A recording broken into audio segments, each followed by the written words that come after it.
over 100 years, equestrian sports have been at the epicentre of the Olympic Games. And it's a time when not only the wider sporting community, but the equestrian community come together to celebrate both the incredible human and equine athletes. And Postcards from Paris is your chance for an exclusive look behind the scenes in what it takes to not only get to an Olympics, but to deliver a medal. And today's show, we focus on the record-breaking Olympic eventing team, a team who actually took their 5th gold medal, more than any other team in history.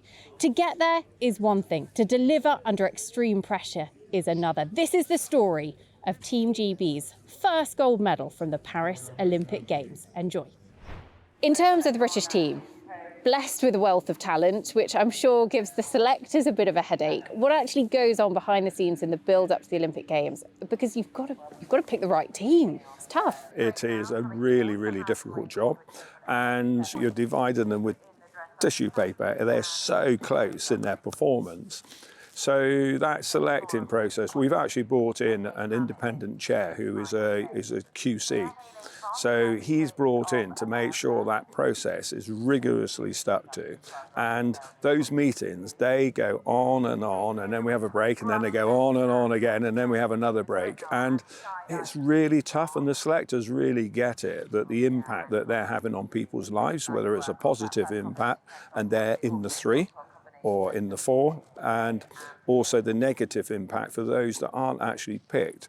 Because if I think about the games every minute of every day over the next 4 years, which I will, the riders think about them every second of every day. So it is massive to them, and it's big, big, chunky decisions. Joe, the emotion of getting that call to say you're in the squad, what was it like? Well, we got the call to say we were part of the 4, so that was complete elation. But of course, then in the back of your mind is the thought, are we going to be number 4? In which case we probably won't get to compete, although we'll be part of the whole team and obviously be rooting for Team GB. But when we got the call to say we were actually in the 3, that was from Tom, and we were on a boat sailing with friends, non-horsey friends, in the Sporades in Greece. Well, I rushed upstairs. Tom called me. I was completely speechless. I think I had a cry, actually, to Tom. Rushed upstairs and said, "Be quiet, everybody, I've got an announcement to make." And Jamie went pale. And I said, "We're part of the 3. We're going to the Olympics and competing." Anyway, there ensued a lot of crying and whooping and quite a lot of champagne, I do believe. In terms of the crowds, the French crowds, there was a cacophony of noise going around the cross-country course. At stark contrast to Tokyo 3 years ago, which was behind closed doors, how different were the 2 games? They were completely different. Obviously, at Tokyo, I had Cedric Kersey. He's a little bit hotter, sharper, but he does love performing in front of public. So it was a huge shame for him, but a completely different type of course. It's quite a little bit a different type of course, really. It was obviously set on the island. It was very twisty, although it flowed, and it was a beautifully designed track. Loads of options. It was still Olympic Games. For me, there was still loads of pressure. When you didn't know anything outside of it, it was actually still, the pressure was definitely still on. And obviously, like you were saying earlier, I was actually last to go there, which was a different sort of pressure, because then teammates have absolutely gone and nailed it, and you're like, God, I don't want to let them down, even though you sort of know exactly what you're doing. Whereas actually, sort of go back to Paris, it actually flowed really well. We thought it was going to be tight and twisty, and there were parts that were a bit twisty, but actually it was quite open in spaces. It really allowed you to be free and attack a few lines. So yeah, two very different courses, 2 very different memories, for sure, because at Tokyo we finished at probably like 9, 10 in the morning there, so we all went back and then chilled out for a bit and then went back in the evening to watch horses trot off in the evening, whereas this was sort of, as we know, at 11, 12 o'clock throughout the afternoon, lots of pressure, lots of hype, and 2 very special memories. So, Ros, off the back of having been reserve in Tokyo, did that actually fuel the Olympic fire for you looking forward to Paris?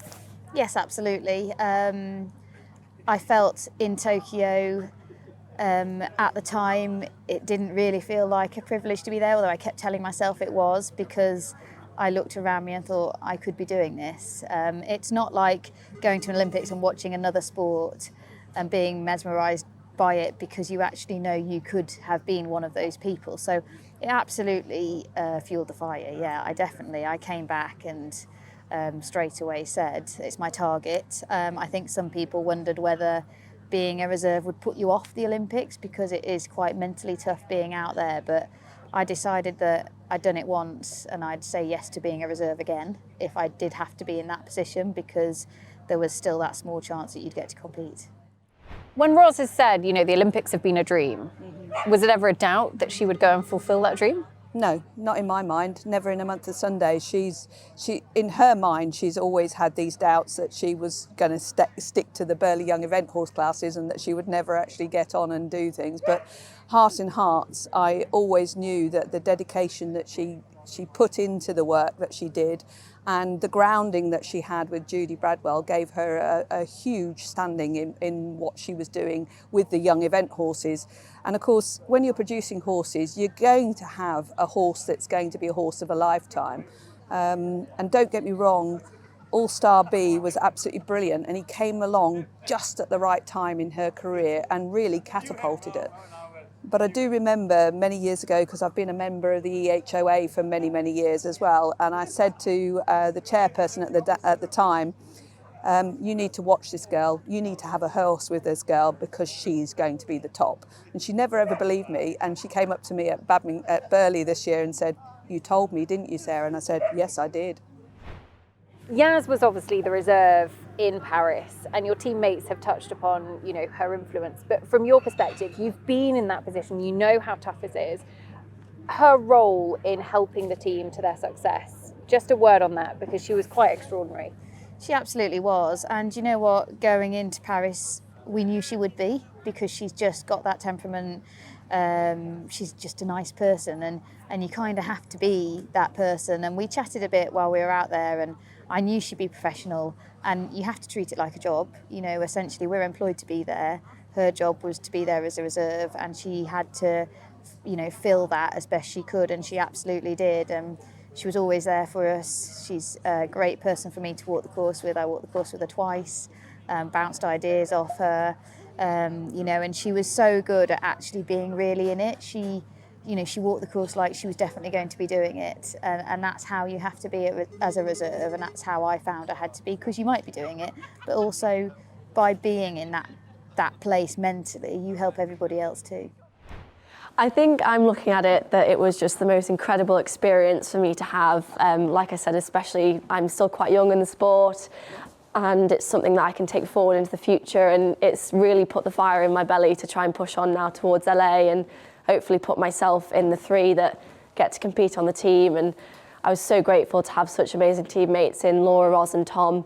They were so supportive of me as well as them trying to ride and compete, but they were also asking me if I was okay, and I think we worked so well as a team together. So I'm delighted to and feel very lucky that I've had that experience.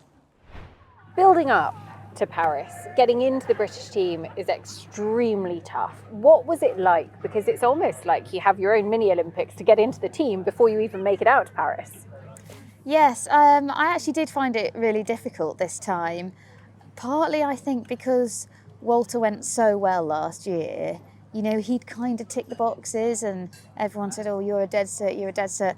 And I almost felt, I probably almost got into the whole like damage limitation theory rather than going out to an event and going, right, it's make or break. And that's quite a hard place to be. And obviously we decided not to run him round a 5-star in the spring and just to campaign him to try and peak him at Paris. But again, Walter going round a 4-star short didn't really tick his box either. You know, like he loves a big event and he loves those big fences that back him off. So yeah, it kind of being in a position where I was strong actually almost threw up even more challenges. Roz, I've actually heard you talk a lot about being Roz the mum as opposed to Roz the Olympian. What impact has that had on your career, and actually in your mindset going to an Olympic Games? How did that help or hinder? Yeah, absolutely. I mean, being a mum is so important to me. I wasn't maternal at all before I had Siggy, but I absolutely love it. And I think even more so now I recognise what my mum did for me and the time she put into me as a child that helped me, you know, then achieve what I wanted to do. So the issues I have around like the mum thing is more the guilt. And it's the fact that, you know, I'm taken away a lot with this sport, and there are times where I really wish I was there and I knew what she was having for dinner and I was in control of all those things and I was able to take her to swimming and things like that. She's absolutely fine, everybody else is fine, it's my issues. But I didn't really have that for Paris because it was something that I so desperately wanted. And when I was going to the gym early in the mornings to get fit, and it was about 5 a.m. one morning, Ziggy came running out and said, "I don't want you to go, Mummy, why do you always leave me?"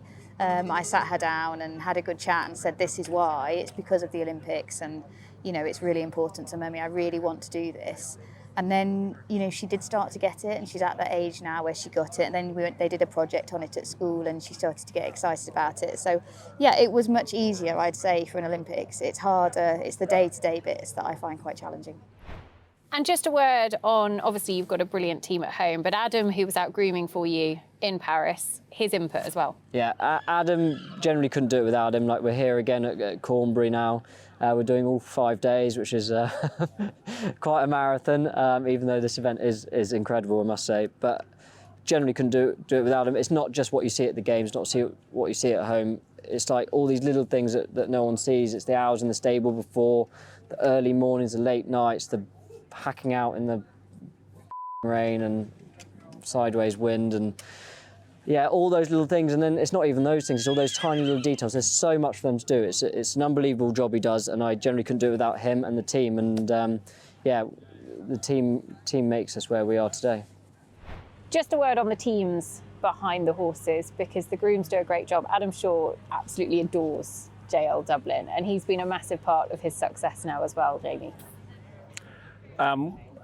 You're as good as your team in whatever you're doing in life, and I think one of the attractions of having somebody of the quality of Tom is you're pretty sure there's going to be a good team behind them. But when we first met Adam and his coolness and calmness, we didn't quite know his sense of fun in those days, but we have learnt that since. And the others in the yard. I mean, Adam is an exceptional, calm individual who obviously has a huge knowledge of the horse and knows how to do everything that he had to do. And it was lovely for him because he could have gone to Tokyo, but he didn't go to Tokyo. So it was really lovely that he could go to Paris. And if ever there was a groom who could lead the pack, it's Adam. And it was lovely to watch.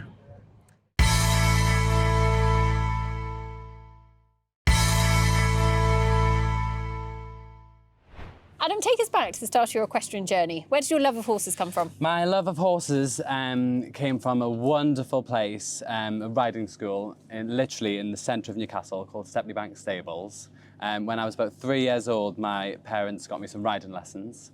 Thought, you know, 10 lessons and then that'll be done. What, 20 years later, 23 years later, still going. So yeah, I think they regret that. I then applied for a job with William Fox Pitt.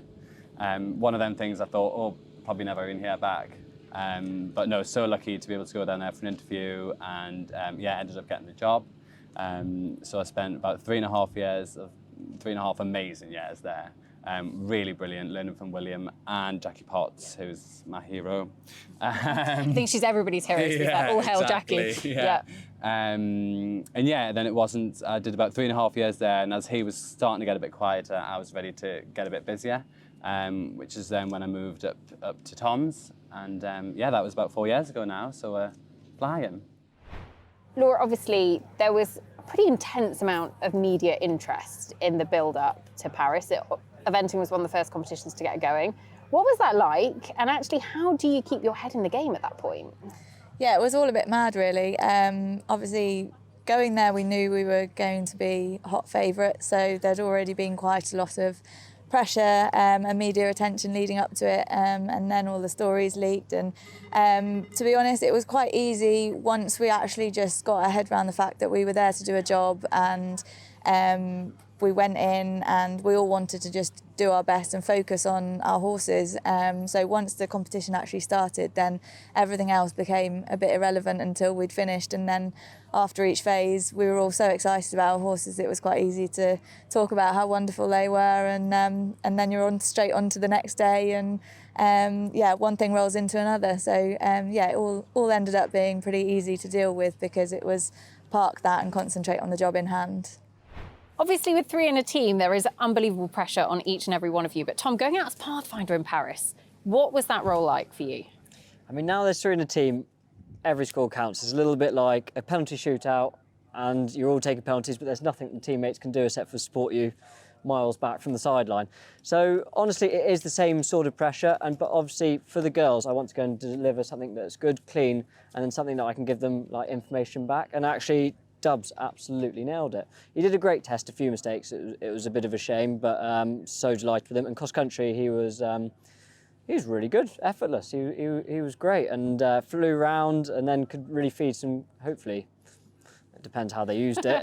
Valuable, Tom. Helpful-ish information back to them. Dubs was a dream, and God, you'd never have as much fun as going around Versailles with that amount of French flair and Union Jacks. It was a pretty cool combination. Behind the scenes in Paris, because the French crowd were unbelievable. Crazy. Crazy is probably a good Yeah, word. Just sum it up for us as actually what it was like being a part of that. I think it's just really special and kind of like momentous. It's like it comes around once every 4 years. Some people, like, there's only a fraction of people in the world that get to go to the Olympics. And I mean, no matter what role you play there, it's still like you say, your Olympic Games. So yeah, no, the atmosphere was incredible. I mean, our stables weren't that close to the cross-country course, but my God, you could hear when the French were going around. It was electric. I probably don't even have words to describe it. It was the most surreal experience. It was incredible. What was the feeling like with the French crowd? Because they were so enthusiastic. We've talked about this a bit already. Yeah, I mean, the crazy French crowds. They were, like, in the medal ceremony, they were just incredible. Like, I don't think I've ever obviously stood in such a big stadium and it was packed and just everyone cheering, everybody stamping their feet. Like, the atmosphere was just amazing. In terms of highlights from Paris, one moment that stands out has to be the huge test in the first phase. Yeah. London 52 and Laura both completely delivered, Olympic record. Yeah. What was that like for you? Are you a good watcher? I want to watch, but I do it behind my hands because I'm too scared to. I like to watch it back all afterwards. But yeah, it was just amazing. You know, you see them working at home all the time and in training, and you know that they're capable of it. And, you know, even when they come out, if they've done a good test, Laura will come out and go, okay, what needs to be better? What can be better? You know, so you're always looking to do things better, and so to just go in, you know, at the Olympics and do a test like that and to get rewarded with a score like that was just amazing. We all did a lot of crying. Yeah, it'd been building. We changed a lot after Tokyo, and all year he's done very good tests, but there's always been just something that needed slightly tweaking, and it had felt like it was all building and hopefully going in the right direction. And it wasn't until the morning of the test when I got on him and I just knew he was in such a good frame of mind. I took him for a hack and I came back and Dickie said, "Are we all good?" And I said, "Yeah, we're ready." And just everything went to plan in the warm-up. He went down into that arena and he's just such a show-off. I think he's been waiting all these years to go in front of a palace with thousands of people watching him, and he was an absolute dream to ride. Everything. I've never enjoyed a dressage test as much as I did. He just was on the button, and I felt like I had all the time in the world to keep everything in my head that Ian Woodhead was shouting at me for weeks and months and years, to finally pull it off. It felt spectacular, and just glad the judges thought so too. They definitely did. They really, really did. Did he know that he'd done something special? Yeah, he just thinks he owns the arena. He's a very intelligent horse, and he knew he'd pulled it out of the bag, and he was chuffed with himself. He sort of strutted his way back to the stables and had a big smile on his face. So yeah, he's a real cool character. What is London 52 like at home? Oh, he's lovely. He's one of the nicest horses to deal with. He's just lovely to deal with. I think, to be fair to him, you know, he's been through a lot and done it all now, so he's kind of a bit of an old hand at it, so he knows the drill. But yeah, he's super easy to do in every way, so that makes my job very easy. He knows he's a star. Yeah, he does, yeah. He just stands there while you pamper him, so it's very easy. Of course, a vital part of every story has to be the owners. Now, take me back, Deirdre, to the start of your event horse ownership journey. Did it start with JL Dublin, or has it been longer than that? No, a lot longer than that. I met Nick on the hunting field, as then I met Joe on the hunting field. This was where it all started. Mary, Nick's mum, was our field master. And I overheard a conversation one day, Nick asking somebody about part of a horse and whatever. And I said to her, I'd love to do that. I'd love to get part of a horse. So I think my first horse was Advocate M2S, then there was Darton's Greenlock Tom, there was, so I had several horses with Nick before Dubs came along. And that was, of course, Nicola Wilson, who was such an instrumental part in JL Dublin's story and really started his career on the upward trajectory. When did you first find him? Because I think, Joe, you... Well, as a 4-year-old at a sale in Germany, and I picked him out, and Nicola was going to have a look for 2 or 3, and she liked him too. I didn't actually go to the sale, but she went, we looked at all the videos, and we just fell in love, really. JL Dublin. Unbelievably special horse. What is he like to look after? Dream. He's such a dream. He's a very good boy. Ruth Asquith, who used to look after him with Nicola, did such an amazing job because he's so perfect. He's polite.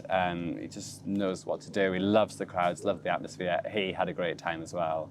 No, he's just the perfect partner. He couldn't be any better. Love him. He's great. Love that. Yeah, yeah.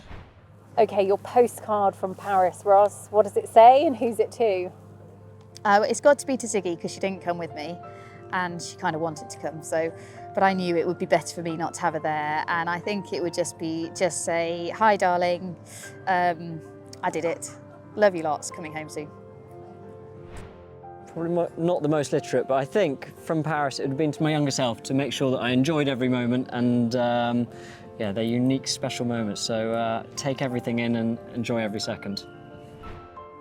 So it's to all the home grooms. The travelling grooms are very lucky they get to be out there in the action. But to just say thank you to all the home grooms, it would not be possible without you guys.